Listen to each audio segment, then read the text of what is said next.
राज्य प्रभारियों की लिस्ट बीजेपी ने जारी कर दी है और सतीश पूनिया को पंजाब का प्रभारी बनाया गया है। तरुण चुग को गुजरात का प्रभारी और विनोद तावड़े को उत्तर प्रदेश की जिम्मेदारी दी गई है। बहुत बड़ी खबर आपको बता रहे हैं, सतीश पूनिया को पंजाब की जिम्मेदारी दी गई है। तरुण चुग जो पंजाब से आते हैं उन्हें गुजरात का प्रभारी बनाया गया है और विनोद तावड़े जैसा माना जा रहा था उन्हें उत्तर प्रदेश की जिम्मेदारी दी गई है। विनोद तावड़े का स्ट्राइक रेट संगठन में रहते हुए बहुत ही शानदार रहा है। बिहार में जो उन्होंने काम किया, पश्चिम बंगाल में जिस तरह से विनोद तावड़े और सुनील बंसल ने मिलकर काम किया, उसके बाद उत्तर प्रदेश की जिम्मेदारी उन्हें मिली है और बहुत बड़ी जिम्मेदारी, और पहले से ही वो उत्तर प्रदेश में सक्रिय भी हैं। गुजरात का प्रभारी तरुण चुग को बनाया गया है जो पंजाब से आते हैं, मध्य प्रदेश से राज्यसभा सांसद हैं, और राजस्थान के रहने वाले सतीश पूनिया को बीजेपी ने बड़ी जिम्मेदारी दी है और पंजाब का प्रभारी बनाया है। सतीश पूनिया 2019 से 2023 तक राजस्थान बीजेपी के प्रदेश अध्यक्ष रहे हैं। 2023 के राजस्थान विधानसभा चुनाव में आमेर सीट से वो विधायक भी बने और विधानसभा में उपनेता प्रतिपक्ष की भूमिका भी उन्होंने वहां पर निभाई थी। भाजपा ने उन्हें हरियाणा विधानसभा चुनाव के दौरान पार्टी का प्रभारी भी बनाया था और सतीश पूनिया फिलहाल राजस्थान से राज्यसभा सांसद हैं और राष्ट्रीय संगठन में महामंत्री की जिम्मेदारी भी उन्हें मिली है। बड़ा नाम है, जाट चेहरा है सतीश पूनिया और लगातार राजस्थान में सक्रिय रहे हैं, प्रदेश अध्यक्ष भी रहे हैं। पंजाब की जिम्मेदारी बहुत बड़ी हो जाती है क्योंकि पंजाब पर सबका फोकस है। पंजाब चुनाव इस बार बीजेपी के लिए बहुत महत्वपूर्ण होने वाले हैं और डॉक्टर सतीश पूनिया को अब पंजाब की जिम्मेदारी दी गई है। राजस्थान से निकालकर उन्हें पंजाब भेजा जा रहा है। कल जो राष्ट्रीय महामंत्री की लिस्ट आई थी उसमें सतीश पूनिया का नाम भी था। हमारे साथ फोन लाइन पर अमृत तिवारी जुड़ गए। अमृत, एक तो बीजेपी का ये ट्रेंड होता है, जिस राज्य से नेता आते हैं उस राज्य का उन्हें प्रभार नहीं मिलता, वैसा ही कुछ ट्रेंड इस लिस्ट में देखने को मिला। और बड़ी बात, जाट चेहरा सतीश पूनिया राजस्थान से आने वाले, पंजाब की जिम्मेदारी बहुत बड़ी जिम्मेदारी। और दूसरा बड़ा सवाल ये, विनोद तावड़े को उत्तर प्रदेश की जिम्मेदारी, क्योंकि उनका स्ट्राइक रेट बहुत अच्छा रहा है और काफी समय से सक्रिय भी हैं वहां पर वो।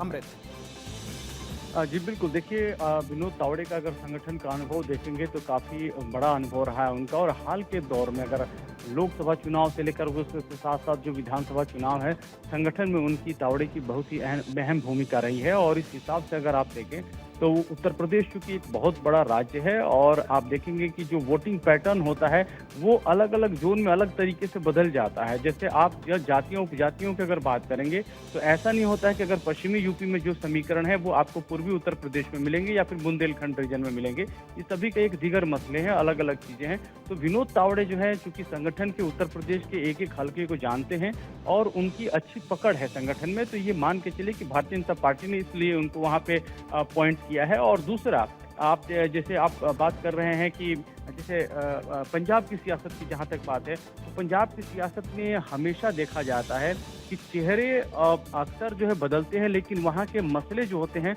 वो बहुत ही ज्वलंत होते हैं। ज्वलंत इन द सेंस कि जो बात आप दिल्ली में कहते हैं वो बात आप पंजाब में जाके नहीं कह सकते। मसलन आपको बता दूं कि एक बहुत बड़ा सेंटिमेंट है जो वहाँ के पंथिक लोगों का, पंथिक से तात्पर्य है उनका झुकाव ज़्यादातर भिंडरा वाले और इस तरह की मानसिकता वाले लोगों के साथ रहता है, लेकिन जब वो वहाँ पहुँचते हैं तो वो संत भिंडरा वाले कहते हैं, जब दिल्ली आते हैं तो उग्रवादी भिंडरा वाले कहते हैं। तो सोचिए कि चरित्र कितना बदलता है। एक ही पॉलिटिशियन जब वो पंजाब में रहता है तो उसकी भाषा कैसी होती है और जो दिल्ली आता है तो कैसी होती है। ऐसे में जो चुनाव किया गया है पंजाब के लिए, वो क्योंकि यहाँ पे भी अलग अलग देखा जाए तो मसलों में जो पॉलिटिकल जो क्लाउड है उसमें जो अनुभव की जो दरकार रहती है, उस अनुभव को जो है पंजाब में ले जाकर के पिरोया गया है। हालांकि तरुण चुग क्योंकि खुद ही पंजाब से आते हैं, लेकिन जैसे कि आपने बताया कि जो जहाँ जिस राज्य का होता है वहाँ पे उसको प्रत्यारोपित नहीं किया जाता है। तरुण चुग के साथ ये भी चीज़ है कि वहाँ पे क्या जो पंथिक हैं वो अप्रिशिएट करेंगे, एडमायर करेंगे। तरुण चुग चूँकि इससे थोड़ा सा अलग रहते हैं क्योंकि वहाँ पे एक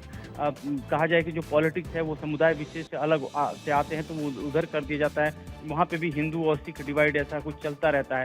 तो इस लिहाज से चूंकि एक बाहरी प्रदेश से जब व्यक्ति पहुंचता है तो संगठन में उसकी बातों को सुना जाता है। और आपने देखा होगा कि पंजाब अमृत, के मंत्री एक बादल नाम को जो है उपाध्यक्ष वो भी है बनाया गया सुनील है। बंसल का। हमने पश्चिम बंगाल में उन्हें काम करते देखा और उनकी कर्मठता हमने देखी है, किस तरह से वो काम करते हैं, डेडिकेटेड नेता हैं, लेकिन उनका नाम इन तीनों राज्यों में नहीं है।